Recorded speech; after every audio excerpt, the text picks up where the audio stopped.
We had an HR manager one time that says, we don't do assessments with the people in the field because, a lot of times these assessments have big words. I was like, whoa, what are you talking about? That sends a lack of respect for the people you exist to serve, because if you don't have jobs in the field, you don't have a job. Fighters today, I'm hanging out with my buddy Ryan. What's up, Ryan? Oh, man, loving life right now. Things are great. Loving life. Where do you live? I'm out in Nashville. Nashville, Tennessee. So guys, Ryan and I, we're going to have a conversation around hiring. It's probably an issue that you're having right now in your contracting business. I'm laughing because Ryan, who the hell are you and what do you do? Let's start with that. Yeah, So I own a business called Core Matters. I'm the CEO and founder and the creator of the Core Fit hiring system. In fact, I just published my book about 6 months ago called Hire Better People Faster. So I'm a best-selling author as well. And I only work with people in the trades to help them attract, hire, and keep, the most important part, keep the best people, frontline workers and the technician, the craft worker, the person that's out there taking the load off of the owner so they can take care of the customer and grow their business. All right. So you said a key word there, or key couple words that I want to make sure I heard you right. You said front line. Most people that do what you do, they typically go for the sales people. Not that you don't do some of these too, but the sales people, the project managers, the office people. Yep. And this and that, but you're actually helping people get the boots on the ground, doing the work, painting, fixing, building, that in addition to those other things, correct? Yeah, that's our primary focus, because we learned a long time ago. Oh man, not only do you do it, it's your damn primary focus. It's our focus. See, I'm digging that, man. I'm digging that. Yeah, all right. Because if I want to grow my business and I'm a contractor, I cannot be swinging the hammer. Yeah. I can't do it. I got to hire good people to do it. So I used to tell people before the pandemic and inflation and all that other stuff, $30 an hour and under. That's our sweet spot.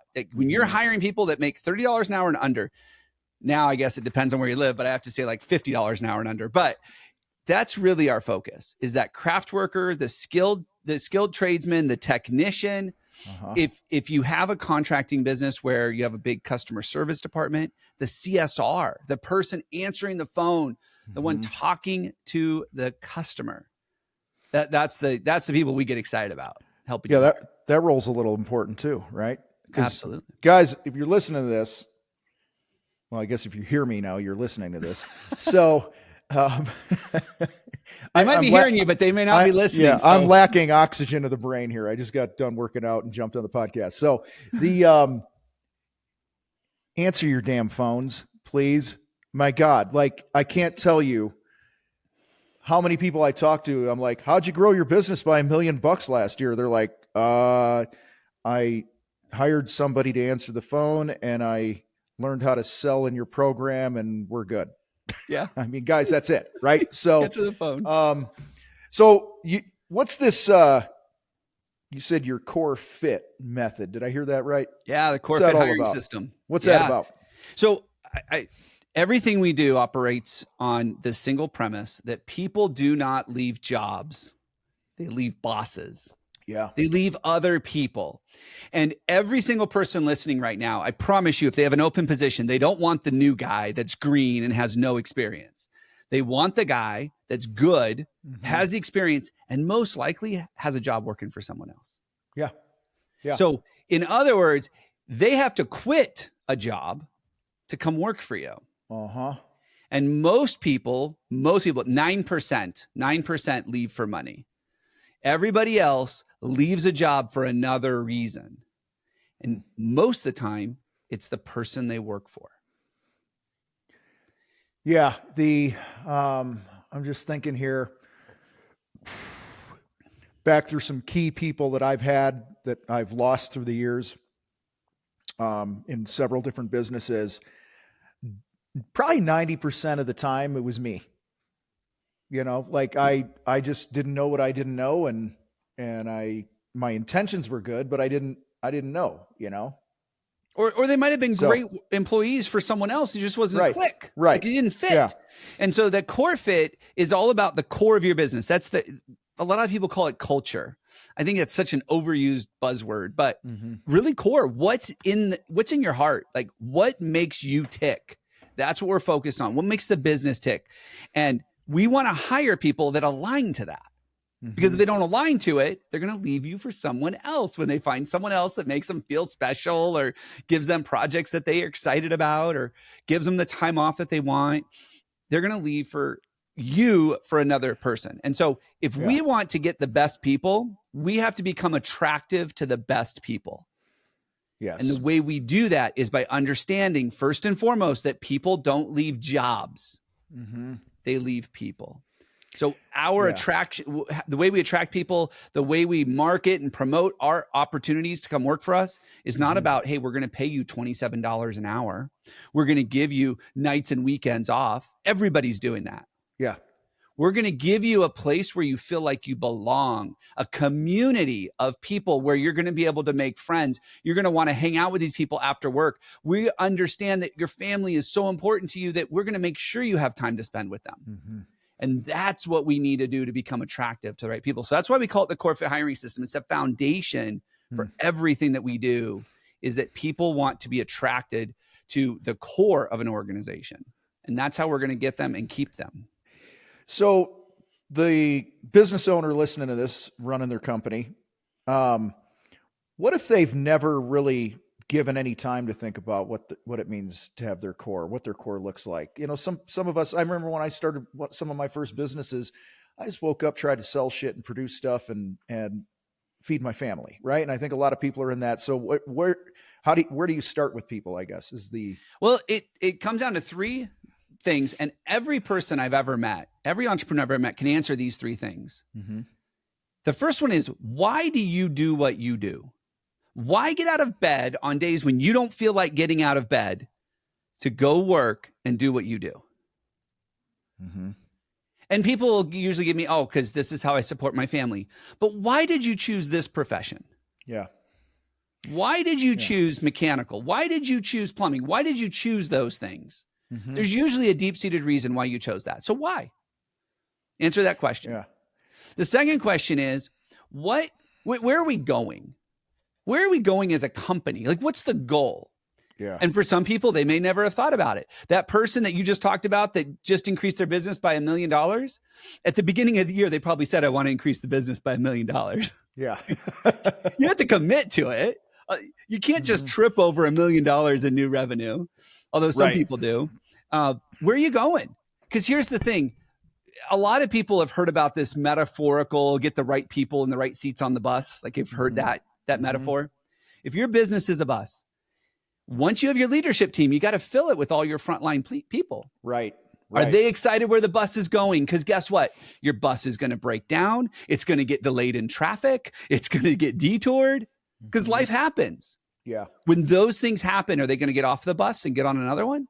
Or are they going to say, no, I'm so excited because we're going to Disneyland. I'm going to do whatever it takes to get that bus back on the road.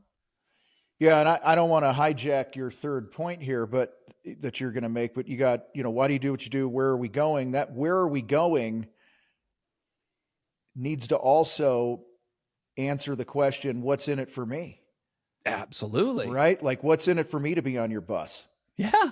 How is my life going to be better? This goes back to what you were saying earlier about being attractive and giving people a reason. Like they bring their time, their talents, their sweat, their blood, all this to a business and work.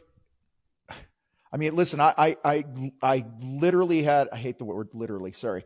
I had a conversation this morning with somebody that I've known for a really long time.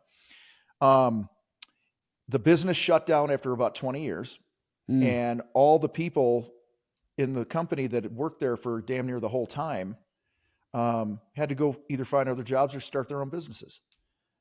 So they gave, and I know the company really well. I know the people. I've worked with them in the past. They those employees have nothing to show other than a skill set, right? Of course, they have a skill set and they knew how the company would take care of their clients. And now he's taking that. And one of the guys started his own business, and I have no doubt he's going to be successful. So in some ways, it could be the best thing that ever happened to him, right? Because he's entrepreneurial and whatever. But a lot of people that are not entrepreneurial, you know, how many people do you know in the trades, like, that work for a decade or more for a company, and then they have nothing to show for it? Their life isn't really any better. Yeah, they paid their bills for 10 years. Yeah. You know, but we want more than paying our bills in life, not just for you as the owner, but your people too. Yeah. We don't have enough time to get in this, but there's a process that we teach called the Growth Accelerator program, the gap. And what it is it's the gap between where your employee is in life and where they want to be in life. And your role as the employer, the person that they're going to spend more time with than they probably do their loved ones, your role as the employer is to help them bridge that gap with the tools, the resources, the knowledge, the connections, whatever you have to create that Growth Accelerator program. And it's a 3-year program where we invest in our people. That's that with them, that what's in it for me that we're talking about. And it's something that we do to engage our employees, because I run into a lot of contractors that tell me they have a hiring problem.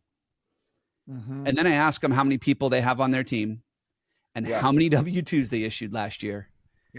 And usually it comes back as they issued a lot more W-2s than they have employees, which means they don't have a hiring problem as much as they have a keeping them problem. They have a keeping them problem. What's the biggest mistake you see there? Yeah, go ahead. Yeah, it's huge. And so we need to do both, because if you're losing people on the back end, you got to fix the hiring problems, but we got to stop bleeding people. And we're doing it all the time. And here's the thing. I said this before, people don't leave jobs, they leave managers. They leave people, which means if your people are leaving you, if you're not keeping them, it's going to be hard to hear for some, but it's time to look in the mirror. What are some of those reasons they leave people? They don't feel connected. They don't feel aligned to a vision. The third point, which I'll make right here, is they don't feel like the team or the company behaves in a way that they think it's important to behave. So the third one is behavior. So we've got your vision, where you're going. We've got your purpose, why you do what you do. And then we have your values, which is how you behave. So if I believe that family first is a behavior as an employer, but then I grind my guys all the time to work overtime because we're shorthanded and they never get to spend time with their family, and I don't give them paid time off to spend time with their family, that's a violation of a behavior that I sold them on. I sold them on, we put family first. We know how important it is for you to spend time with your loved ones. But then we don't behave in a way that exemplifies that. So then they say, hey, you know what? I'm out of here. This isn't what I signed up for. How will we behave? I'm not going to waste a bunch of time here sharing a bunch of my stories, but I can think of several examples where there was a disconnect early on, and probably even today, if I'm real, you know, like there's blind spots we have in our company now, and you know, things that I don't see or I'm not aware of, or I don't think are as serious as they need to be or something, you know? This is always a work in progress is my point. I think every business needs to look in the mirror and, you know, are we fulfilling what we're promising? Just like we do for our customers. Yeah. You know, it's amazing how much engaging, whether it's attracting, it's hiring, it's retaining, keeping your people, it's amazing how closely similar it is to what we do on the customer side, right? We market our services to a specific group of people and says, hey, we want to come help you. Well, on recruiting, we market our opportunities to a specific group of people that say, hey, we want to help you. Right. Like, we want to help you achieve more in life, get the money you want, pursue your dreams, whatever that is. When we go and we do an estimate or we meet a homeowner for the first time, we're like, tell me what's going on. Like, what's the pain points? What problem am I here to solve? Yeah. Well, guess what? If the person we're interviewing is having to quit somewhere else, what are they not providing? What pain points do you have? What are you looking for in an employer? The interview is the sales process. Oh, 100%. And then what do we do? Yep. We mobilize and we get ready to go out to the customer's home and we meet and we greet them and we put on this show and we create this amazing experience for them. When we start the job, we clean up the job site. We show up on time. We do all these things to create a great experience for them. You do the same thing with, or you should do the same thing with a new employee when they show up. Yeah. But what do we usually do? They show up and we're like, oh, thank God you made it here today. There's the truck. They're getting ready to go. For me, it was, oh shit, you're starting today? I swear to God. Too. I was like, oh God, the new guy's starting.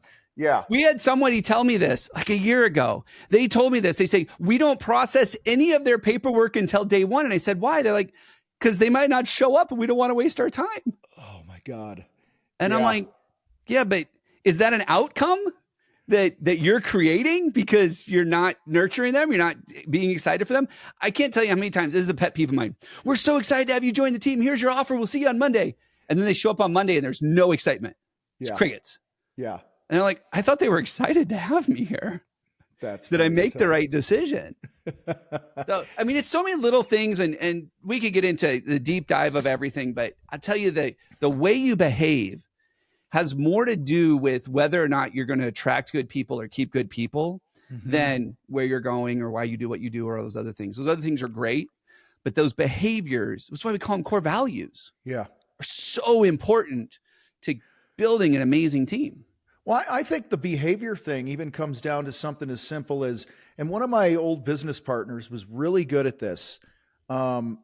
Like, listen, I wake up, I've got sales guy DNA, right? So I hate giving people bad news naturally. Like I got to work really hard to give bad news. So like if we had openings in our calendar, we couldn't fill the time, every contractor goes through this from time to time. You got open days and you're like, crew's going, where are we going next week or whatever?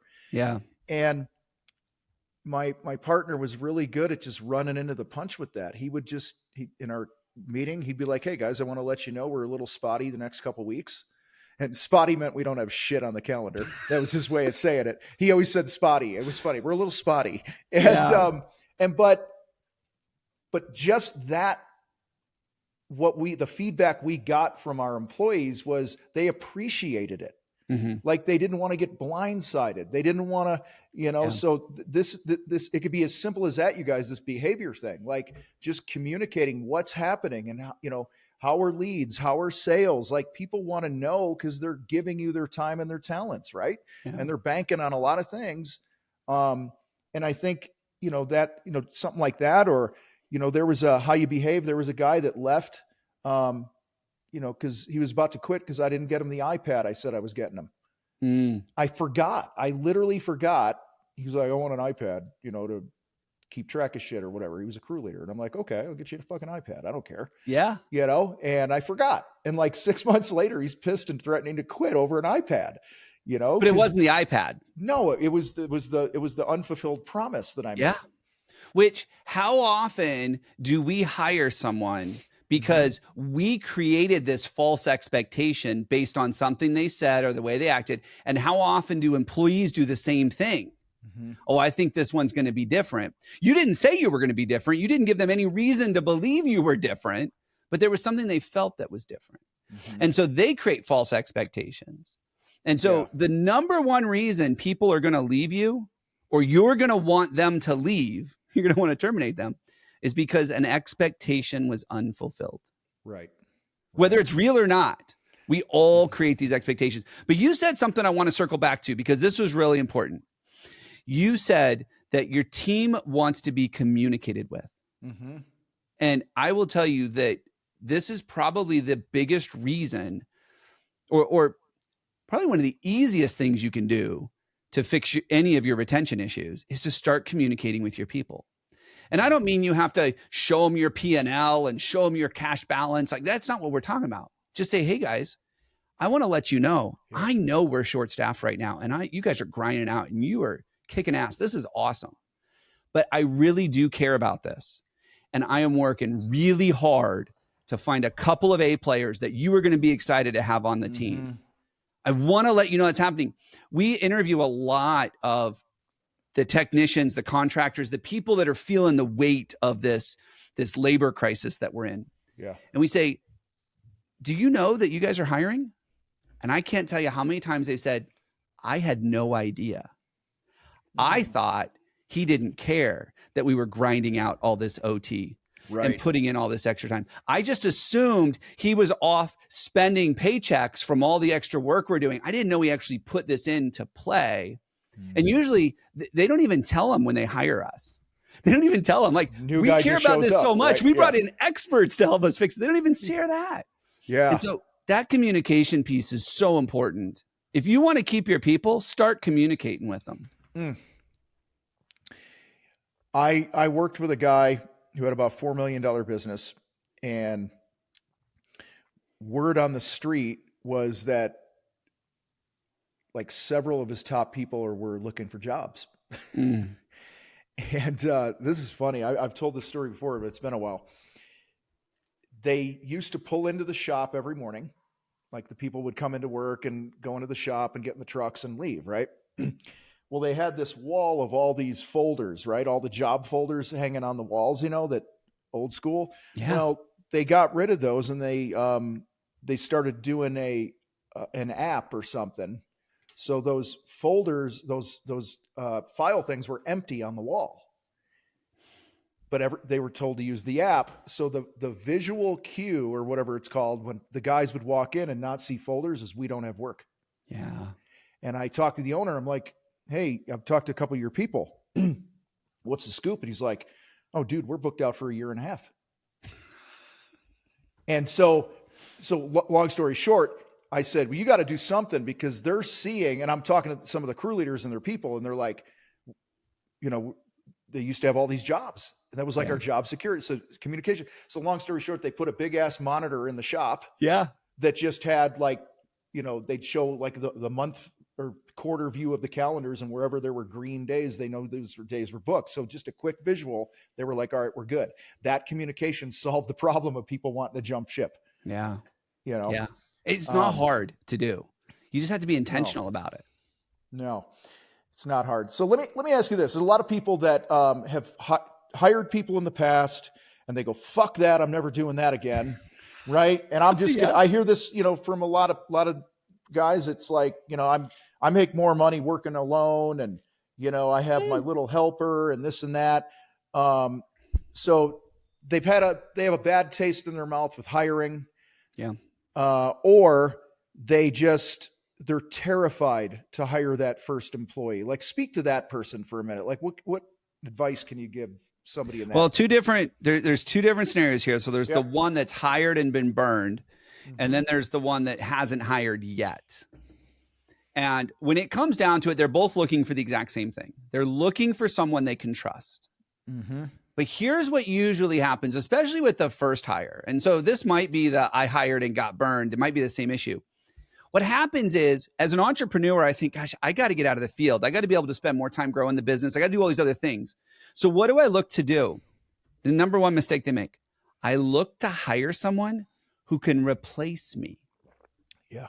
So I write down all the stuff that I do, all the ways that I think, and I'm like, I got to find this person. And I go out and I find this amazing rock star technician, and they're great at what they do. And then I say, well, they don't take care of the customer like I do. They don't upsell like I do. They don't close like I do. They don't do this like I do, because they're not you. Right. See, if they were you, they wouldn't be your employee. They would be your competition. So the fact that they're an employee means you need to give them you have to define what it is that they do. You have to constrain their role into such that they can perform, and stop looking for someone like you, because you're never going to find them, because they're your competition. And I think this is one of the biggest issues that they get into, is they find someone that they're like, oh my gosh, this is like looking in a mirror. This is awesome. And then that person just craps all over the place. Or you're pissed at them because they don't care as much as you. And it's like, well, it's not their business. Yeah. They're never going to care as much as you do. And that's what's okay. in it for them? Stop asking them to care as much as you do. Yeah. It's back to the what's in it for me. We all want to know what's in it for me. Is the juice going to be worth the squeeze if I work for you? Yeah. Is really, really it. So I'll give your listeners a real quick tip. I know we got to wrap up here in a minute, but when you are looking for that first person, or you are looking you said, hey, I got burned once and I'm going to do it again. Here's what I want you to do. You've probably heard this before. As an entrepreneur, we wear 27 different hats, right? Sometimes we wear 6 at the same time. Yeah. What I want you to do is I want you to take one of those hats off, and I want you to write down, how do you know when someone who's wearing that hat is doing a good job? That's all I want you to do. How do you know when someone's wearing that hat that you're doing a good job? Mm-hmm. And then I want you to go look for that person. And that's it. And if you happen to find someone that's like, hey, boss, you know those other two hats that you're wearing? Do you mind if I wear those for you too? I think that would help you out a lot. Mm-hmm. Awesome. But your goal is to find the person that can wear that one hat and do it exceptionally well. You'll be much happier. I love when that. It comes to hiring. I love it. And Ryan, I love back to the communication theme here that you've touched on, we've weaved in and out. There's so much talent in our existing businesses with our people now. There's so much talent is my point. So like, this is where the communication comes in. Like when you are regularly communicating, like even if you put up on the board in a company meeting, you know, crew leader meeting or whatever you have, like, guys, these are all the hats I wear. Like I'm posting content, I'm shooting, you know, I'm recording, you know, videos, before and after pictures, I'm selling, I'm, you know, whatever, you fill in the blank. If any of you want an opportunity to help row the boat with me here and make a few more bucks, and you have a talent here, I know a guy who did this, and he didn't have to hire like an outside videographer or anything because he had people on his team that like geek out on that shit. Yeah. So he'd be like, hey, next Tuesday for half a day, I want you to go around to our job sites and capture some footage. And he paid him like what he would pay like to outsource that. And that employee was happy. Like my point, or you might find that your best salesperson is sitting in your company meeting as an apprentice right now. Mm-hmm. But he or she doesn't know that opportunity exists. Yeah. They don't know there's all these other needs and stuff. So again, I think it just comes back to the communication and just being vulnerable as a leader to a point where you're like, guys, I'm good at, like, I tell our team all the time, I'm good at like one thing, you know, and everything else I'm mediocre at best and I suck at most. And so, you know, that opens up opportunities. And I've seen over and over where people already have the people they need. They just don't know because they haven't been communicated with that there's these needs in the company. Yeah. So true. So Ryan, I love your enthusiasm, you guys. If you're not seeing the video version of this, like you got this energy about you. It's really cool. And I encourage you guys, if you're wanting some help here, you can grab the book Hire Better at corematters.com, right? Is that it? So if you go to corematters.com/free book, okay, I'll actually mail you a copy of my book, a hard copy of my book. I do have a little bit of shipping and handling fee, but other than that, I'll send you a copy. It's Hire Better People Faster. And inside the book, it's packed full of tips and tricks on how to do this. Some of the stuff we've talked about, stuff we didn't even get to touch on today, that will transform your ability to attract great people and keep them. That's the key right there. You got to be able to keep them. And let's say somebody's like, fuck that, I ain't reading a book, I want to hire Ryan. Yeah. So what's that look like? Yeah, go to corematters.com and we've got a link for booking a discovery call. We'll spend about an hour together. We're going to put together the plan and make sure that the plan makes sense to you. Because the thing I've learned is that if I got to convince somebody that this is right for them, it's not going to work. They got to see it and go, I see the vision, I'm on board. And so we'll spend about an hour together, go over the plan together, show you what that's going to look like for your business, regardless of where you're at. We work with companies that are that first one needing to make a great hire, all the way up to companies with 400 or 500 employees. So wherever you're at, we've got something that can help you. And what's the process like? Like, let's say I come to you, I'm starting a kitchen remodeling company tomorrow or whatever. I don't care. Yeah. And, you know, and I'm like, I'm going to need a foreman or project manager and some carpenters, this and that. Like, how long do we work together? What's your process look like? Yeah. So I tell everybody, if you want to implement everything that's in the book, and get it all dialed in, we're probably going to work together for a year and a half. Okay. If you just are like, hey, I need to come in, I need some tune-ups on some things, I just need some strategies for this. We have some clients work with us 4 or 5 months, and they're like, I got it. Let me go grow the business now and come back to you when I need that next round of So, and part of this, are you helping them create job descriptions and ads? And we do. Or do you do it for them, or do you have both options? We have both. We have both options. Okay. So we have what we call our done with you, which is like a DIY. You go through our training, you download the worksheets and templates, you fill it out, and then you submit it to us. And you're like, hey, What do you think? Do you think we did it right?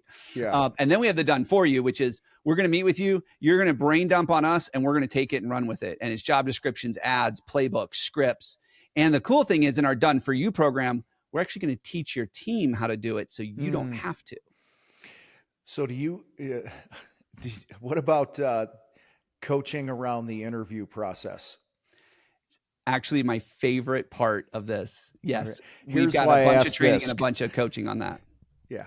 See, I am no longer allowed to do any hiring in our company because I like everybody. Every entrepreneur does.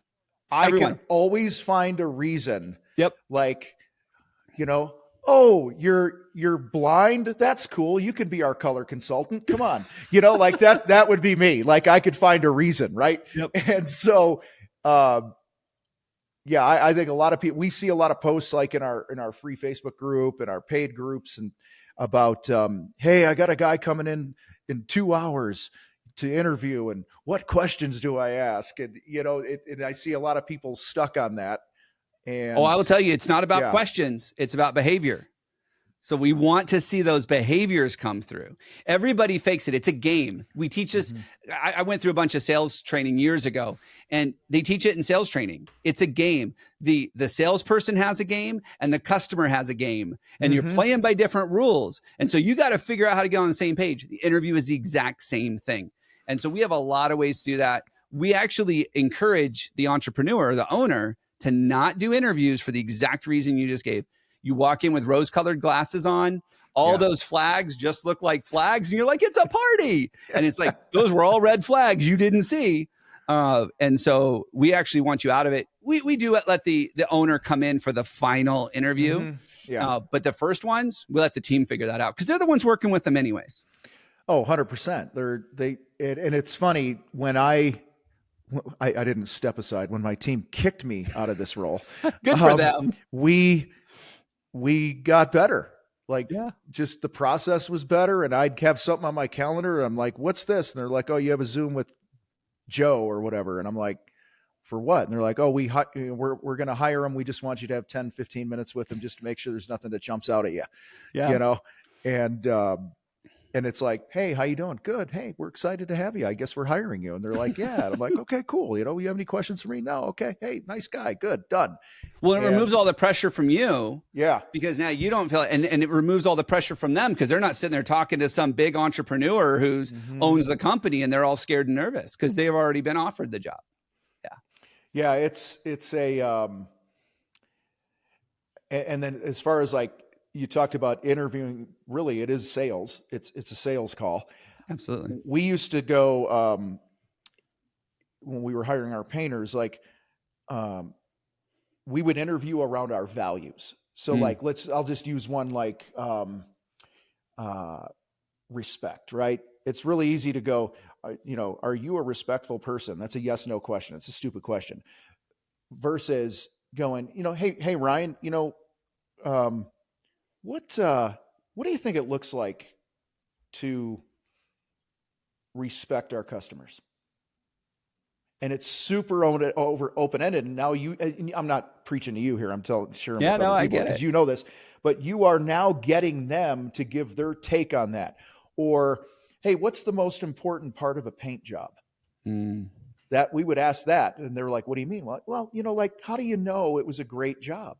And if they only answered, like the lines are crisp and this is, blah, blah, blah. The paint, if they're talking about the paint job only, they usually weren't a fit for us. But if they were like, man, it's how you communicate. It's the whole experience. It's, it's usually the things around the job that actually make or break it. Then we knew that person had something in them that we could work with. When we work with larger companies that do have an office and have a little bit more white collar jobs, the service jobs, maybe it's accounting or HR or something like that. They're not out in the field. They're not doing that. We actually will let them know as part of the interview, we want you to dress as though you're coming to work here.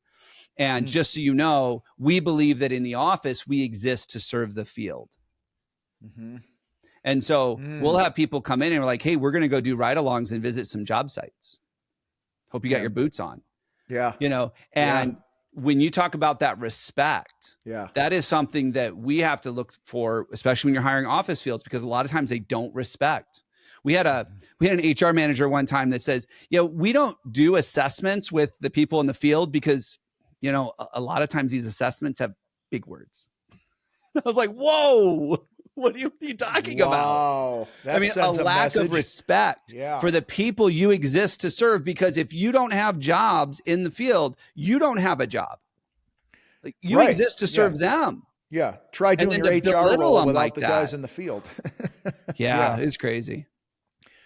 Well, man, that's good stuff, dude. So Ryan, I appreciate you carving out some time for us here today. Guys, go to corematters.com, COREMATTERS, in case that was too big of a word for some of you guys. No, I'm just fucking with you. Just kidding. And check out what he's got going on.